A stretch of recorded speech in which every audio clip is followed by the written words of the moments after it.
Assalamualaikum warahmatullahi wabarakatuh. Wa bihi nasta'inu ala umuri dunya waddin wa sallallahu ala sayyidina Muhammadin khatamin nabiyyin wa ala alihi wa sahbihi ajmain amma ba'd. Allah Subhanahu wa taala menciptakan sesuatu berpasang-pasangan.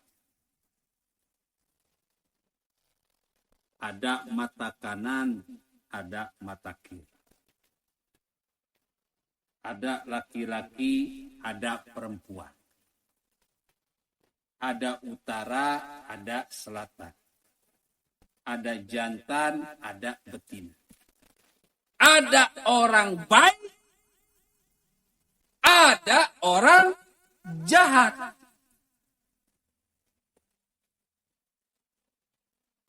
Orang yang baik itu sudah pasti mas bro, ibu bro, teteh bro, akang-akang bro, pemuda-pemudi bro.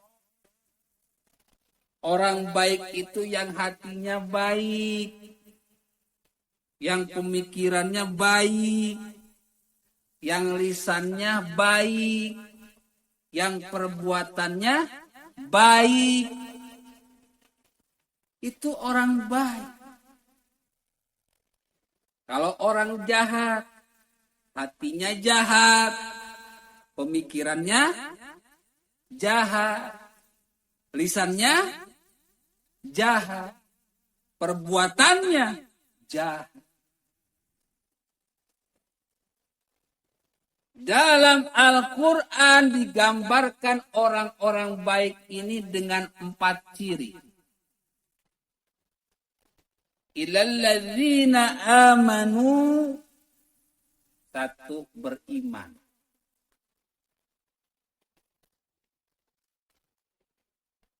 Imannya kuat, imannya bagus, akidahnya bagus. Yang kedua, wa amilus shalih. Lisannya baik, perbuatannya baik. Hatinya baik, lisannya baik. Wa tawassaw bil haq, wa tawassaw bis sabr. Saling menasehati di dalam kebaikan, saling nasihati dalam kesabaran. Ini ciri orang yang baik.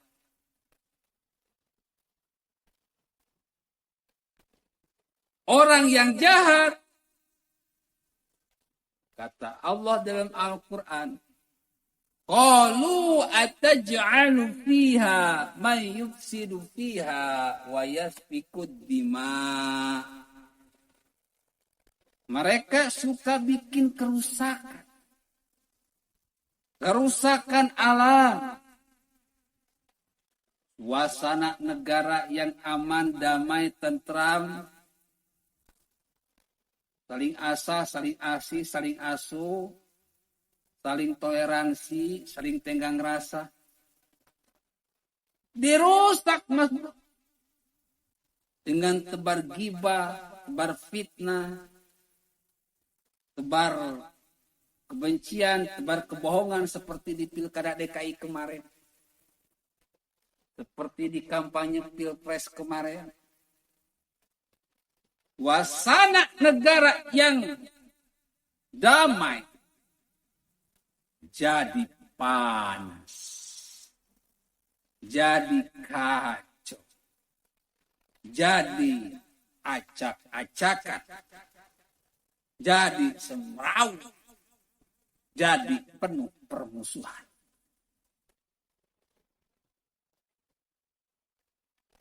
Merusak suasana negara. Juga mereka ini merusak hati, pemikiran, lisan, dan perbuatan bangsa Indonesia. Yang asalnya santun jadi setan. Yang asalnya soleh jadi salah. Yang asalnya ustadz, kiai, habaib, ajengan, jadi para pelacur politik. memuaskan keinginan para berhala politik yang sudah membayar mereka.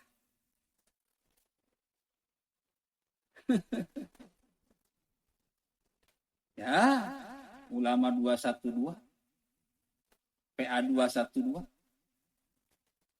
Mereka itu penjahat, Mas. Yang sudah bikin kerusakan dan permusuhan di NKRI.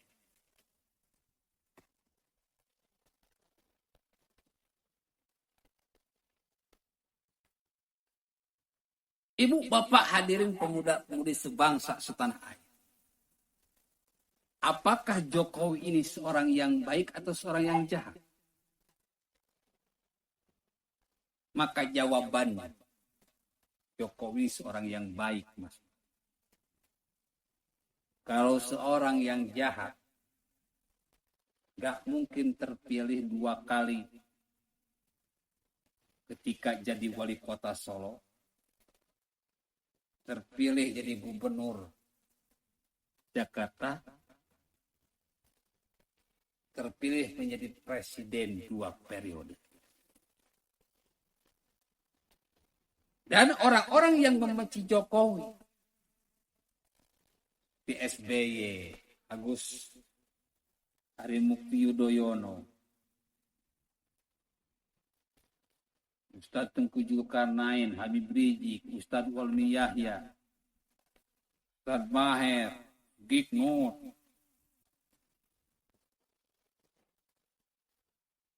ulama EPI, HTI, PKS,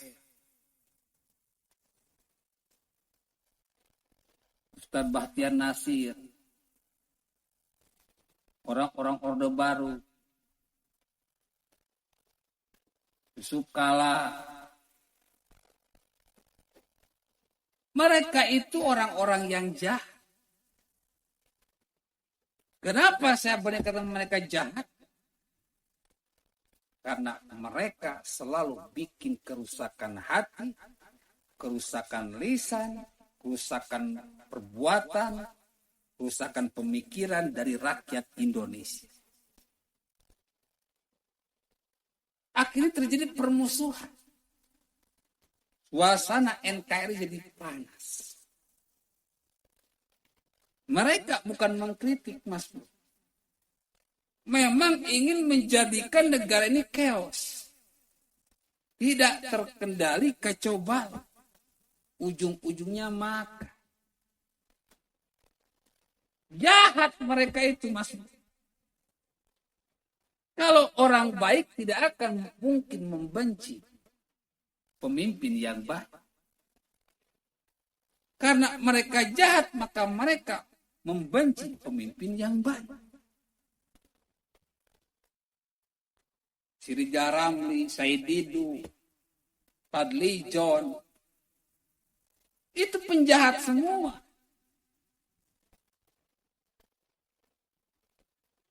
Ala laknatullah ala zalim. Allah pasti melaknat mereka.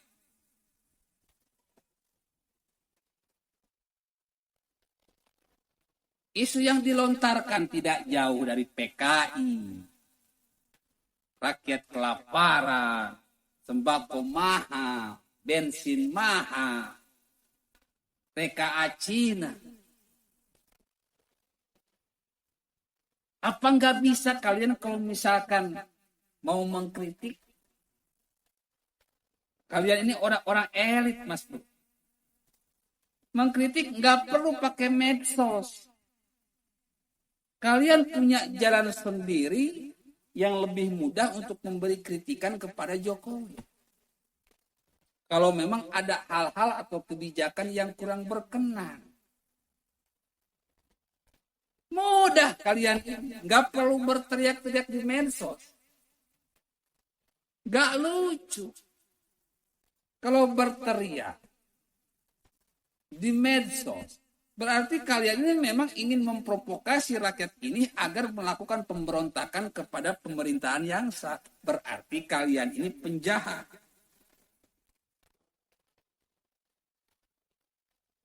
Kalau saya rakyat kecil, Ustadz yang miskin, makan apa adanya. Siapa saya?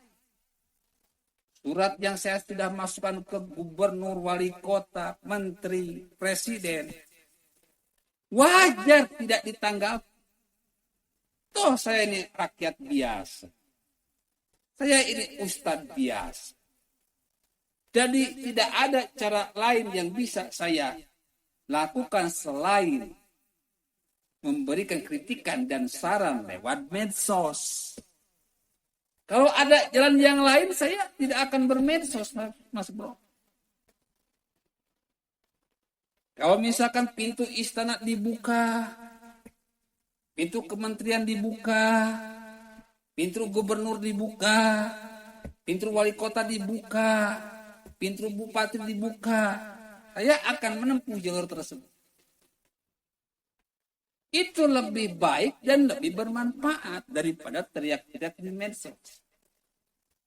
Karena saya ini rakyat biasa. Pintu presiden tertutup, pintu kementerian tertutup, pintu gubernur tertutup, pintu wali kota tertutup. Padahal saya sudah masukin surat-suratnya. Wajar, Mas Bro, orang biasa. Itu yang terbaru masa TKA Cina. Saya geleng-geleng kepala masa TKA Cina ini. Kalian ini pinter, tapi pura-pura bodoh, pura-pura goblok. Pada pinter, cuma pura-pura bodoh, pura-pura goblok. Kayak yang tidak tahu prosedur kenegaraan saja.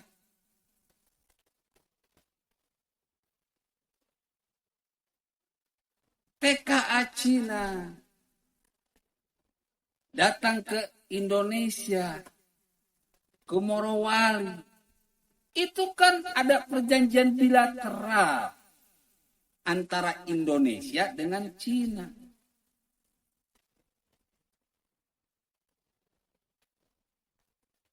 Saling menguntungkan.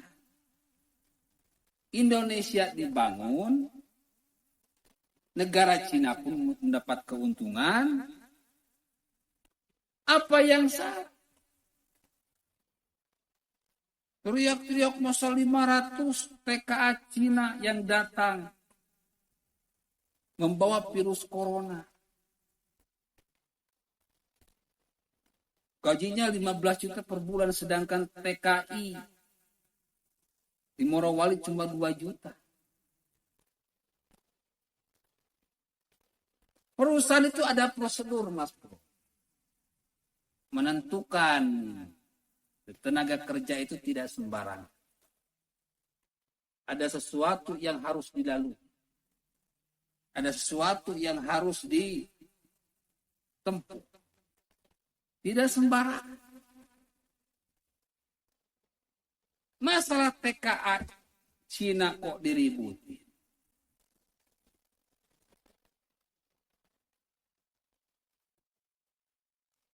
Mereka itu kan tenaga ahli. Gak usah baper lah.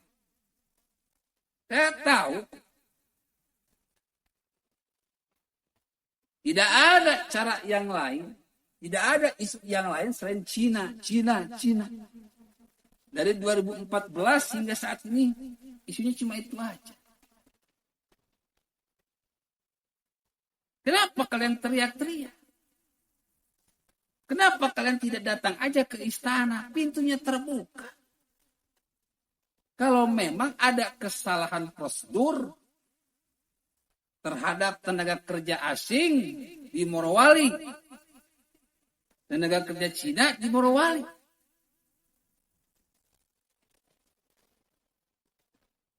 kalian ini memang pengecut. Jalan kritik dan saran terbuka tetapi tidak digunakan. Malah mengambil jalan medsos. Ya tidak lain. Pengecut memang seperti itu. Inginnya berkuar-kuar. Inginnya memprovokasi rakyat. Agar wibawa pemerintah jatuh berujung kepada makar. Ujung-ujungnya jabatan lagi, ujung-ujungnya duit lagi. Alladzina yastahibuna al-hayata ad-dunya 'ala al-akhirah.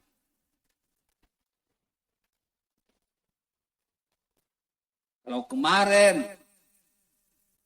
Ustadz Agung saja kebingungan menjelaskan definisi kafir.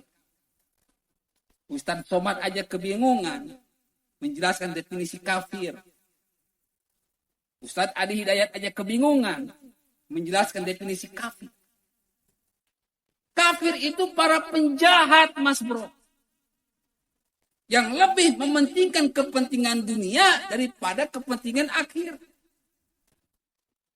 Yang lebih mementingkan perutnya sendiri daripada perut orang banyak. Kafir, penjahat.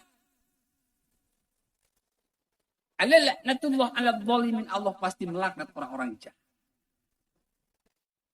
Saya akan jadi panglima terdepan. Jika kalian tidak mau bertobat, saya yang akan acak-acak. Diacak-acak gak perlu dengan pedang. Diacak-acak gak perlu dengan bom. Kita perang intelektualitas.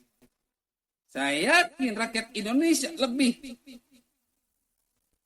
condong kepada pemimpin baik. Condong kepada orang-orang yang baik. Daripada orang-orang jahat seperti kalian. Yang selalu bikin ribet dan bikin ribut. Kalian ini bukan mengkritik, Mas. Emang kalian ini ingin bikin kekacauan. Ingin bikin kerusuhan.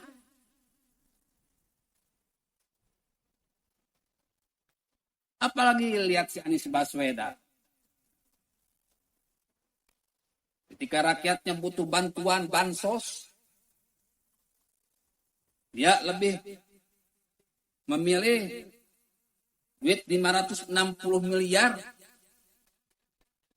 digunakan untuk Formula E. Rakyatnya kelaparan dibiarkan. Rakyatnya nganggur dibiarkan. Dia lebih memilih olahraga yang digandrungi orang-orang kaya daripada perut rakyatnya. Penjahat ini orang. Laknatullah ala dzalimin. Allah pasti melaknat.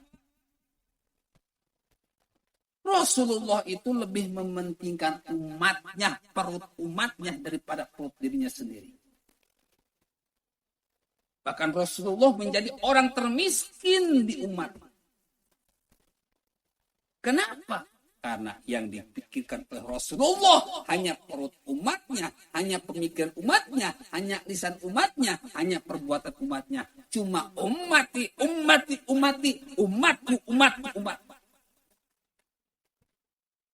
Ini orang yang baik. Maka orang yang lebih mementingkan kepentingan perutnya sendiri, dia orang jahat. Orang yang lebih mementingkan Formula E, maka dia orang jahat. Orang yang membenci Jokowi adalah orang jahat. Orang yang mengkritik Jokowi tapi tidak mau bertemu, berhadapan dengan Jokowi padahal tempat jalannya terbuka. Maka mereka orang jahat. Orang yang cuma berkuar-kuar di medsos. Tetapi diajak face to face nggak mau, pengecut, berarti mereka itu orang jahat.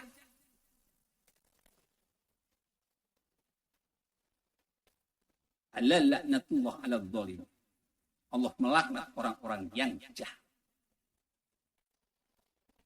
Walillahi ma fis samawati wa ma fil ardh. Dan kepunyaan Allah lah apa yang ada di langit dan apa yang ada di bumi. Allah menciptakan orang yang baik. Allah menciptakan orang yang jahat. Semuanya punyaan Allah.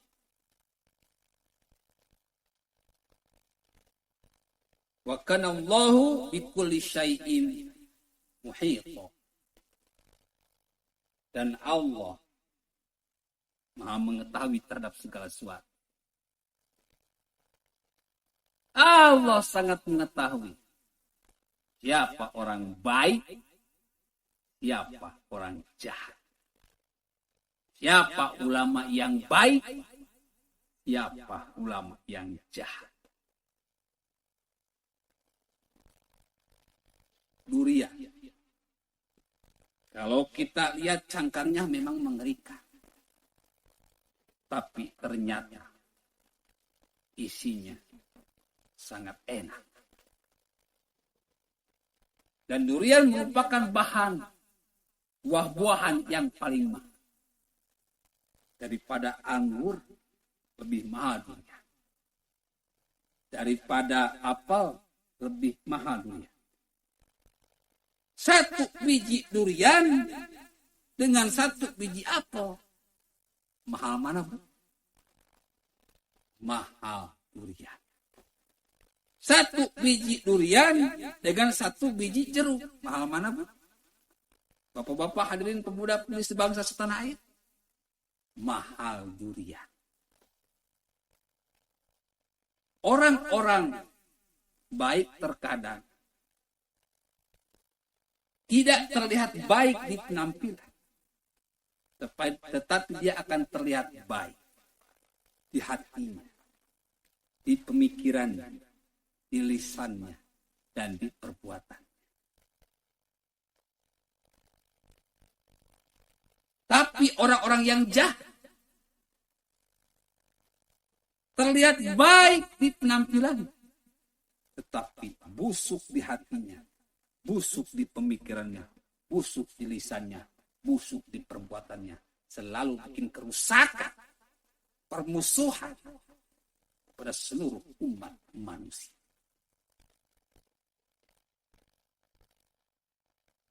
Saya sudah sangat tahu dari awal hingga akhir. Siapa orang baik, siapa orang jahat. Orang-orang jahat di 2014 sudah dikalahkan. Orang-orang jahat di 2019 pun kembali dikalahkan. Maka kepada kalian, hei orang-orang jahat, yang dulu teriak hashtag 2019 ganti presiden, yang dulu berteriak tegakkan khilafah, yang dulu berteriak PA 212, yang sekarang berteriak masalah PKI, yang sekarang berteriak masalah TKA Cina. Tobatlah hei para penjahat. Karena kejahatan kalian, meskipun kalian sembunyikan, Allah tahu. Allah lihat hati kalian. Allah lihat hati kalian. Di hati kalian itu apakah kalian sebagai orang-orang yang taat atau sebagai para penjahat? Allah tahu. Tak peduli bungkusmu ustaz. Tak peduli bungkusmu mantan presiden. Tak peduli bungkusmu mantan jenderal. Tak peduli bungkusmu habib. Tak peduli bungkusmu kiai. Tak peduli bungkusmu orang pintar. Allah tidak melihat bungkus. Inna akramakum indallahi atqakum. Yang Allah lihat adalah hatimu. Yang Allah lihat adalah ketakwaan yang ada dalam hati. Orang-orang yang taat, orang-orang yang takwa mempunyai dua sifat. Memberikan keselamatan untuk dirinya dan memberikan keselamatan untuk orang lain. Memberikan kebaikan untuk dirinya dan memberikan kebaikan untuk orang lain. Tetapi orang-orang yang jahat juga punya dua sifat. Memberikan kecelakaan untuk dirinya. Memberikan kecelakaan untuk orang lain. Membunuh dirinya. Juga membunuh orang lain. menzolimi diri, juga menzolimi orang lain. Jokowi jelas dengan teknik penanganan virus corona ini, dia mencoba hati-hati, dia mencoba taat, melakukan prosedur dengan sebagaimana mestinya, agar dirinya selamat, rakyatnya pun selamat. Tetapi orang-orang yang jahat, yang selalu terus-menerus bikin gibah, fitnah, hate speech, tebar kebencian, tebar kebohongan, menginginkan Jokowi ini hancur, menginginkan kondisi ini chaos. Mereka terus-menerus tebar gibah, fitnah, hate speech, tebar kebencian, tebar kebohongan yang berbungkus kritikan. Padahal bukan kritikan, itu adalah tebar kebencian. Billahi taufiq wal hidayah. Wassalamualaikum warahmatullahi wabarakatuh.